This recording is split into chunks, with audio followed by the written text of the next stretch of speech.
वो विधवा थीं, पर श्रृंगार ऐसा करके रखती थी कि पूछो मत। बिंदी के सिवाय सब कुछ लगाती थी। पूरी कॉलोनी में उनके चर्चे थे। उनका एक बेटा भी था जो अभी 9वीं कक्षा में था। पति रेलवे में थे। उनके गुजर जाने के बाद रेलवे ने उन्हें एक छोटी सी नौकरी दे दी थी। उनके जलवे अलग ही थे। 1980 के दशक में बॉय कटिंग रखती थी। सभी कॉलोनी की आंटियां उन्हें परकटी कहती थीं। उसी समय उसी कॉलोनी का एक लड़का नया नया जवान हुआ था। अभी 16 साल का ही था, लेकिन घर बसाने के सपने देखने शुरू कर दिए थे। उसका आधा दिन आईने के सामने गुजरता था और बाकी आधा परकटी आंटी की गली के चक्कर काटने में। उसका मस्तिष्क इस मामले में काम नहीं करता था कि समाज क्या कहेगा।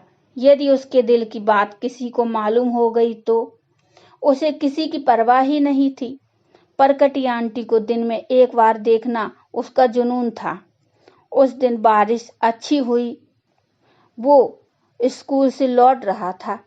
साइकिल पर ख्वाबों में गुम उसे पता ही नहीं लगा कि अगले मोड़ पर कीचड़ की वजह से कितनी फिसलन थी। अगले ही क्षण जैसे ही वह अगले मोड़ पर मुड़ा, साइकिल फिसल गई और वह नीचे गिर गया। उसी वक्त सामने से आ रहे स्कूटर ने भी टक्कर मार दी। उसका सर मानो खुल ही गया हो। खून का फव्वारा फूटा। वो दर्द से ज्यादा इस घटना के झटके से स्तब्ध था। वह गुम सा हो गया। भीड़ में से कोई उसकी सहायता को आगे नहीं आ रहा था। खून लगातार बहे जा रहा था। तभी एक जानी पहचानी आवाज उसका नाम पुकारती है। उसकी धुंधली हुई दृष्टि देखती है कि परकटी आंटी भीड़ को चीरकर पागलों की तरह दौड़ती हुई आ रही थी। परकटी आंटी ने उसका सिर गोद में लेते ही उसका माथा, जहां से खून बह रहा था, उसे अपनी हथेली से दबा लिया। आंटी की रंगीन ड्रेस खून से लथपथ हो गई थी। आंटी चिल्ला रही थी, अरे कोई तो सहायता करो, ये मेरा बेटा है, कोई हॉस्पिटल ले चलो। एक तिपहिया वाहन रुकता है। लोग उसमें उन दोनों को बैठाते हैं। आंटी ने अब भी उसका माथा पकड़ा हुआ था, उसे सीने से लगाया हुआ था। उसको टाँके लगाकर घर भेज दिया जाता है। परकटी आंटी ही उसे रिक्शा में घर लेकर जाती हैं।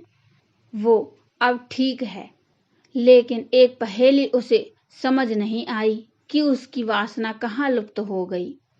जब परकटी आंटी ने उसे सीने से लगाया तो उसे ऐसा क्यों लगा कि उसकी माँ ने उसे गोद में ले लिया हो। वात्सल्य की भावना कहाँ से आई। उसका दृष्टिकोण कैसे एक क्षण में बदल गया। क्यों वह अब मातृत्व के शुद्ध भाव से परकटी आंटी को देखता था। आज वह लड़का एक रिटायर्ड अफसर है। समय बिताने के लिए कम्युनिटी पार्क में जाता है। वहां बैठा वो आज सुंदर औरतों को पार्क में व्यायाम करते देखकर मुस्कुराता है, क्योंकि उसने एक बड़ी पहेली बचपन में हल कर ली थी। वो आज जानता है और मानता है और कई लेख भी लिख चुका है कि महिलाओं का मूल भाव मातृत्व का है। वो चाहे कितनी भी अप्सरासी दिखे, लेकिन दिल से हर महिला एक माँ है। वह माँ सिर्फ अपने बच्चे के लिए ही नहीं है, वो हर एक लाचार में अपनी औलाद को देखती है। दुनिया के हर छोटे मोटे दुख को एक महिला 10 गुना महसूस करती है, क्योंकि वह स्वतः ही कल्पना कर बैठती है कि अगर यह मेरे बेटे या बेटी के साथ हो जाता तो। इस कल्पना मात्र से ही उसकी रूह सिहर उठती है। वो रो पड़ती है और दुनिया को लगता है कि महिला कमजोर है। वो मुस्कुराता है और मन ही मन कहता है कि औरत कमजोर नहीं होती, वो तो बस माँ होती है। और माँ का दिल अपने बच्चों की तकलीफें नहीं देख सकता। दोस्तों, ये छोटी सी कहानी आपको कैसी लगी मुझे कमेंट में बताइए। कहानी अच्छी लगी हो तो लाइक करके इस चैनल को सब्सक्राइब कर लीजिए।